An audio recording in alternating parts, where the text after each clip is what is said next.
Broadcasting live from Big Thunder Mountain Railroad, it's Contemporary Inc. with your host, Bill Blair, your Lorcana podcast. You'll have to excuse me, it's actually kind of noisy here, what with all the screaming. I tried to get away from the rush and the clatter of all this excitement, but every single door in this town of Tumbleweed seems to be locked. Never mind, we've got cards to talk about. I don't know if you go on Reddit, but I do. And I've sort of used the internet as a sounding board for the ideas and things that I want to bring to the community. I know that one person's experiences can be rather insular, and I thought that getting to know other people online who, want to play and are having the same sort of trials and tribulations that I'm having might benefit the podcast. So I started asking myself, what kinds of things can't I learn just by simply observing? How am I doing a disservice to the community by not actively participating in the discussion? I brought a relatively simple, in my mind, request to Reddit last week, and I thought I'd just share some of my results. Now, you may remember from the last week, I was trying to put together a deck that fit into what my 30-year-old Magic the Gathering brain thought a Lorcana deck should look like. And I kind of got this realization that I didn't understand how the game worked and the best way to play. As I tried to shoehorn my ideas into the game mechanics, I kept losing and losing and losing. And even though I was modifying the deck, it didn't seem to ever help. So I thought, instead of learning from my own mistakes, why don't I take the lead from some people who are actually really good at this? Why don't I ask the Reddit forum for examples of really good decks, not just good decks, but the best decks? And then I could play them on Pixelborn without having to, source all the cards myself. And surely they would be on the Dreamborn .inc list of decks. The responses that I got from Reddit weren't necessarily the most helpful. And maybe my interpretation of this is skewed by, what I was expecting versus what people were reacting to my initial post. I think people just sort of assume that you have no idea what you're talking about when you post on the internet. So several of the responses were just explaining how the website works. And I think, we've already discussed that we know how the website works. So those were, well-intentioned, but not very helpful.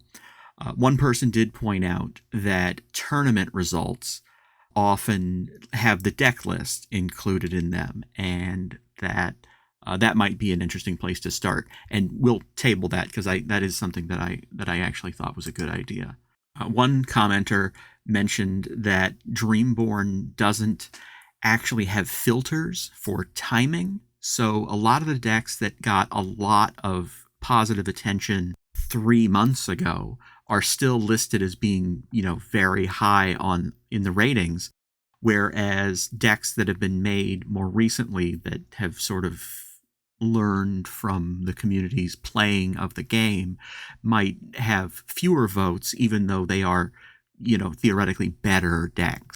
So I took this initiative and the idea that newer decks from tournaments would be a good place to start, and I found the PPG Lorcana Miami 1K, which doesn't seem to have a lot of documentation on the internet other than this list of winning decks.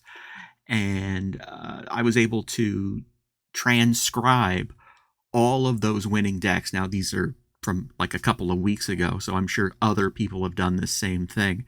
But I copied them all over to Dreamborn and then copied all that over to Pixelborn. So now I can play the decks that the winners use to lose game after game against strangers online. What's my goal here? Well, that's kind of a tangled mess. The missus doesn't necessarily want to interact with the TCG aspects of the game. So she's not interested in running after cards and making a collection. She just wants a turnkey operation that she can sit down, shuffle, and play. And I find that very noble, albeit requiring a certain amount of tailoring by a third party, me in this case, to make sure that the experience is as seamless as possible.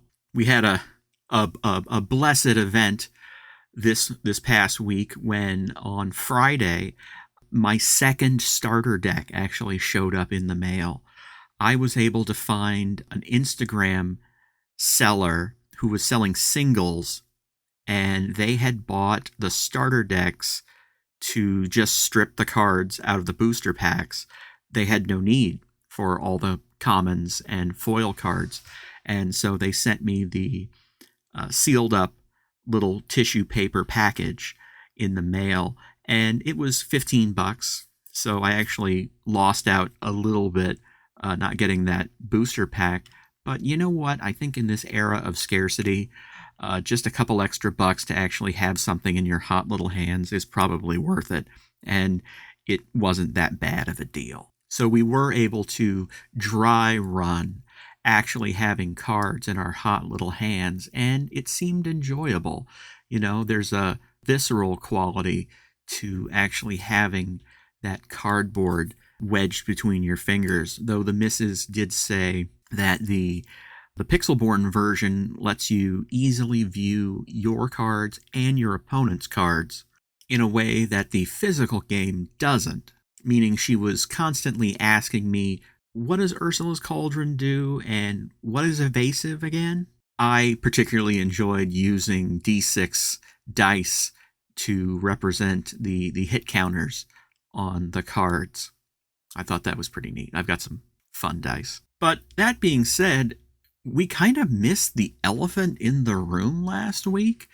It was, pretty late in the weekend. We usually post on the weekends for those of you that are listening during the week, but it was pretty late in the weekend, and the news had been out for a couple of days that the Floodborn expansion has been announced. And I don't know if you've seen these cards. They look absolutely amazing. The new play mechanics, the new art, they really underplayed the potential for Lorcana with this first release. I cannot wait to get my hands on these new cards. And the first thing I did when I heard that the release date was November 17th, so soon, with a wide release on December 1st, but November 17th, and the cards, I immediately called my local game store. And then I called, down the street too, because wow, I want these and I want to make sure I can get a couple. I was able to reserve a couple of the starter decks at the store a couple towns away, and I'm really excited.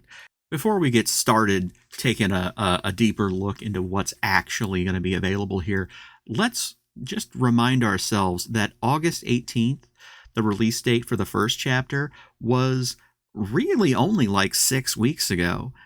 And this announcement is ridiculous that you're going to send out a second chapter so quick when you can't even fulfill the orders for the first one. I think I'm completely justified in being a little upset about this announcement. I want to be out there breaking boxes with you guys, not celebrating getting a single starter deck in the mail. Let's just hope that Ravensburger gets their act together. I mean, I'm literally just standing here waiting to give them my money. Anyway, some of the Disney properties that are going to get showcased here include Winnie the Pooh, Princess and the Frog, The Jungle Book, Snow White and the Seven Dwarfs, The Great Mouse Detective, Pinocchio, Zootopia, and Raya and the Last Dragon. I'm not much for Raya and the Last Dragon, so you'll have to excuse me if I don't get really excited about that one. What I am excited about is this Winnie the Pooh card. Have you seen it? It's a 5 ink card for a 5/5 Winnie the Pooh, and you know he only quests for 2, but he's Dreamborn, he's a hero, and he's a sorcerer, so he fits into the same mold as that Mickey Wayward Sorcerer. The illustration on this is next level. I can see why they've decided to include it on card backs, play mats, and probably t-shirts and just about everything else. I don't know if the 5 for a 5/5 is that great of a deal, but I could definitely see this being a staple of a lot of decks.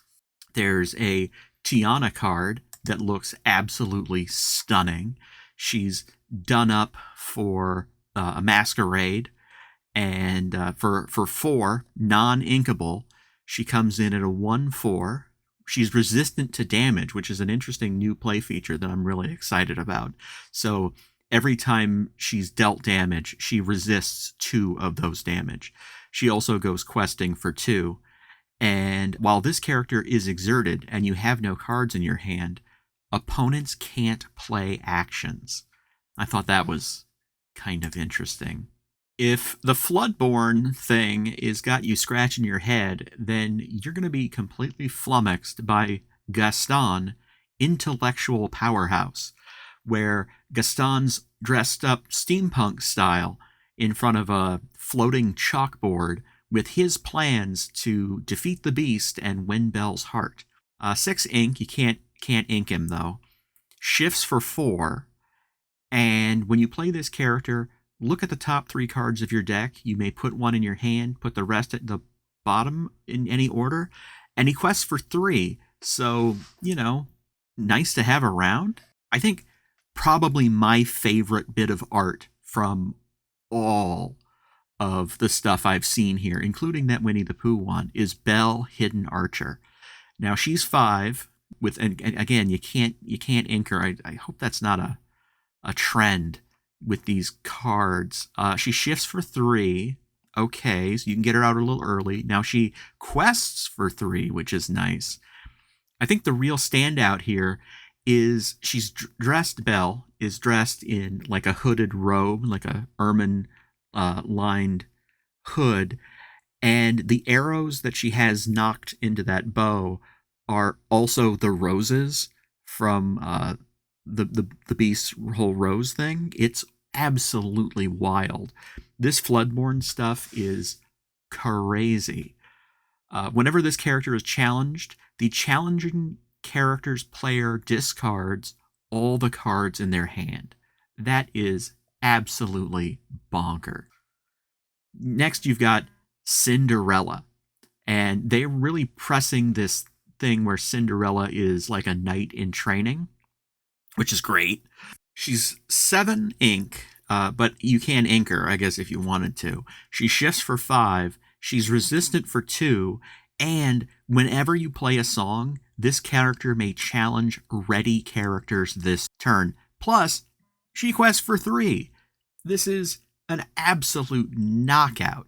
I can see this Cinderella stout-hearted, and she's not even that rare. I mean, she's, she got the little square on there. So this is something you can get. This is going to be the backbone of several decks. I am completely stupefied by how great all of these cards look, how fun all these play mechanics are. I think that this game's got a lot of legs on it, and I'm really excited to see where this goes.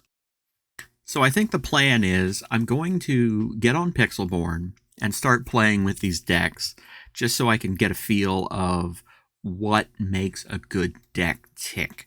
Look at the metrics, look at the graphs, figure out, just how many uninkable cards you can have, and do you really need 4 copies of Smash? I don't know. We'll figure it out. If you guys want to want to log on and find those decks, I mean, they're, I put them under the names of the guys who made them. So, I'm not taking credit for this here. But if you want to play with them too, get back to me. I think this is going to be super cool. Just catching up on some old business here. I cannot believe what's happening with these D23 cards on eBay. I know it's been a while since we've looked at these numbers. I don't know if this is a mini-sode, if that even matters anymore. But the Captain Hook, Fierceful Duelist, the one from D23 back in almost a year ago now, at a PSA 10 that's mint condition, you're looking to pay $2,000 for that Captain Hook. Robin Hood is coming in a little bit more at $2,100. Maleficent, now I think people are just impressed by how big that dragon is, but she's coming in at $3,100. Cruella, no less useful in the game, $2,300. Stitch, however, valued at $3,300. Now, that card was sold again in a pack of 6 for $50 1 year ago. The Mickey card was given out as a promo to everybody that went up to the booth to grab one. And that Mickey card at a PSA 10, $3,200. I know what you're waiting for. Everyone's favorite, Elsa, Snow Queen. What's she been up to? She's been up to about $7,000 for, a very nice card. If you want to buy a box of booster packs, 24 boosters, the box MSRP's for $144, but if you can find one on eBay with free shipping, you're looking to pay between $360 and $400 for the pleasure of opening up all 24 of those packs. They say that there's going to have more availability in the future, that you're going to be able to score some cards coming up, but I don't know. I'll believe it when I see it. These numbers say scarcity is real. As we say, ashes to ashes, funk to funky, we know Mr. Toad's a junkie.